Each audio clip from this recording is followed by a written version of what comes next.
my love bugs, all of you spooky little Halloween creatures. I wanted to do something a little bit different for Halloween. And this is a video that I know a lot of people are not gonna like, and a lot of people are going to say that I'm lying and trying to get views and stuff.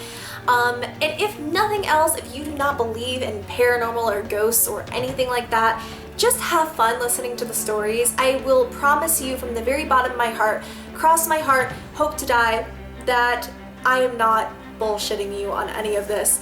I take this kind of stuff actually very, very seriously, and it's been a long time since I experienced anything paranormal, but I do think there was kind of an experience I had recently, and it got me thinking about some other things that I have experienced, and I just thought I would tell you some of my, not favorite stories, but some of the ones that I think are most interesting. So if you don't believe in anything like this, you're more than welcome to call bull in the comments. I do think this kind of stuff is fun to listen and learn about, but do know that I am not lying to you about any of it. So whether this is my imagination playing tricks on me, whether it is friends playing pranks on me, or all of it is real is up to you to decide. The one I kind of want to start off with is the one that I had most recently, and I don't really think it was paranormal. I've always had night terrors, really, really, really horrible night terrors. They started when I was about 16. I had them almost every single night. And as I've gotten older, I've noticed that they've really become a more rare thing.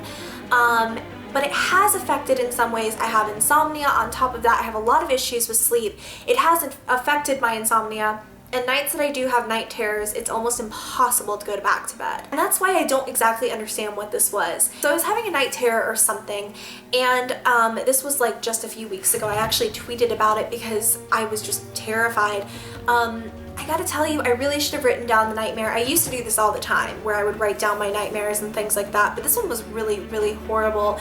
And it was like I woke up, I was already sweating, I was panicking, and on my ceiling I could see, and this sounds so weird, I know, I could see a spider. It wasn't like I could see any details, it was like the shadow of a spider. So I don't know if it was like shadows playing a trick on me, but it was huge. It was right next to my light on the ceiling. So the body was like the size of my light fixture on the ceiling, which is, you know, quite large, like bigger than my head. And then the legs were just all spread out. And there were like, I just laid there and I was like, what is that? My eyes became like adjusted to the lack of light in the room, and my heart's like pounding. I hated this. This was one of the scariest things. And I looked like at the legs, and there were exactly 8 of them, and I screamed and I bolted out of bed and I turned on the lights and woke up my husband at like 4 o'clock in the morning. And then I realized there was nothing there. In my head, I could not register the fact that the spider was not real. I just was like, it's behind my bed, it's somewhere, it is like alive and well, and it is coming to get me. So I ran out to the kitchen, I tweeted, and here's the thing, like usually when I have night terrors and when I wake up and I'm like, I don't know, you know, if I'm awake or asleep, I have a really hard time going back to bed, but I was having the worst time keeping my eyes open, and I had to go back to sleep.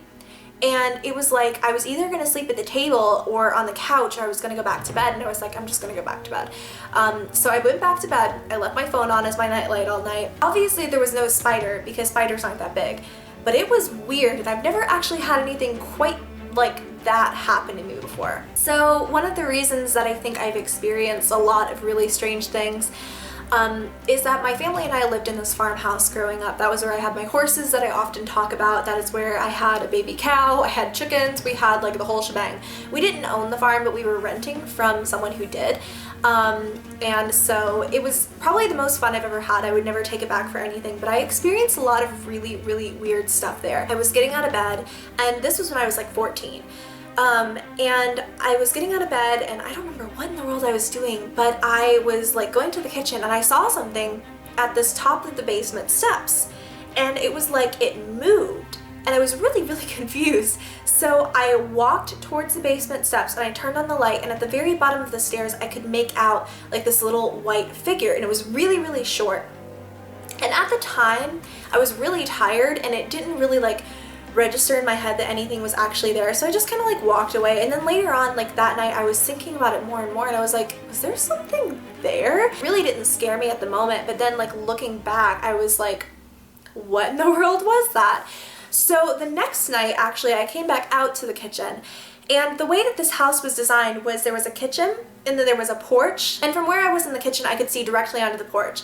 And it sounds like something straight out of a horror film, and it sounds so cheesy, but there was a storm that night, and there was a big bolt of lightning, and on the porch I could see, oh my god, my cat moved and I just got like chills everywhere. On the porch, when the lightning flashed, I could see a little girl swinging, and I could see her plain as day. She was like as detailed as someone I was sitting across from.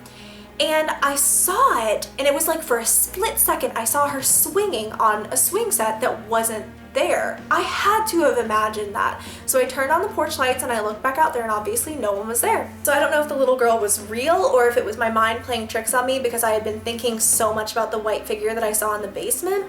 But yeah, that one was really weird, and it kind of kicked things off for weird experiences in that house. I have a ton more from that house, and I think I could spend like basically the rest of eternity talking about it, but the last one I want to talk about was one of the weirdest, and it's one to this day I cannot explain. It still makes no sense to me. My friend Katie, who I think watches my videos, so hi Katie if you're watching, she's one of my best friends in high school, and we were going to Six Flags for my birthday. This was like, you know, right before I turned 17. So we were in my bedroom, and my little brother had been like driving us crazy, as little brothers tend to. So we locked my bedroom door, and I usually sleep completely in the dark. So we're completely alone, we're in the dark obviously, nothing weird had happened that night, we hadn't been talking about anything creepy. And my dad had given me this little Rudolph the Red-Nosed Reindeer. Is one of my favorite movies. I love it so much. And I have a little Rudolph doll, or I had rather, that I left out year-round. So this was towards the summer, but I still had the Rudolph doll out. Rudolph was so cute, and you could press his ear and his nose would light up and he would start to sing. And he would sing something a little bit different every time, or you know what I mean, like there was a variation. He went through a round of songs and stuff like that. We were alone, we were in my bedroom, and I felt someone shaking me awake. Now I didn't hear anything, but I felt someone shaking me awake, and I woke up, and we were sleeping on my queen-size bed, and I was against the wall. So my bed is like right here where I'm sitting. I'm against the wall, Katie's right here. And Katie was still asleep, my bedroom door was still locked, and Rudolph had been at my nightstand across from my bed on the other side of the room. I woke up, something had shaken me awake, and I'm looking around the room like, what in the world? My door is still locked, my friend is still like dead asleep, she's right beside me, she's not moving. And the thing about the Rudolph doll that I need to like make very, very clear is you press its ear and then it sings. There's like no timer, no anything like that, there's no in between. When I woke up, I noticed when I was looking around that he was on the floor across from Katie. So my bed is here, I'm here, Katie's here, Rudolph is on the floor down here. And as I'm trying to process the fact that Rudolph is sitting there, he lights up and starts to sing, and I'm not kidding, you guys. I screamed so loud. Katie was still dead asleep. Her hand had like been in the bed this whole time. There was no one who could have pressed Rudolph's ear, but he started to sing. I screamed. Katie screamed because I had woken her up and I was screaming. And then my brother started banging on the door, and he was like, what? And like we unlocked it and we let him in, and I was like, did you guys like do this to play a prank on me? And everyone kept saying no, you know, like they had no clue what I was going on about, and they thought that I was like joking or that I'd been trying to scare them. It was the weirdest thing I've ever experienced in my entire life. That's probably one of the scariest things that's ever happened to me. Because most things I can play off in my head and think like that was my imagination, or my friends were trying to scare me. In this case, my friends thought that I was trying to scare them, and I saw it with my own eyes. It was the weirdest, creepiest thing. So after that, I actually wound up putting Rudolph away, and I haven't wanted him back since that point. My dad owns him now, and I think he stays in my dad's band office. Most of this stuff is so weird. I couldn't make it up, and I still don't know how much of it was real and how much of it was like my imagination playing things up. So I just wanted to tell you guys some things that I have experienced, and some things that have felt very, very real in my life and have scared me. I don't experience much anymore, but I did just want to tell you guys about it. So if you've ever had a really, really freaky paranormal experience, let me know in the comments down below what it was. I love hearing about stuff like this, so we can all scare the living crap out of each other tonight. But if you enjoyed, whether you believe or not, make sure to give me a thumbs up, subscribe to my channel if you have not already, and until next time, I love you so very much, and I will see you in the next video. Bye!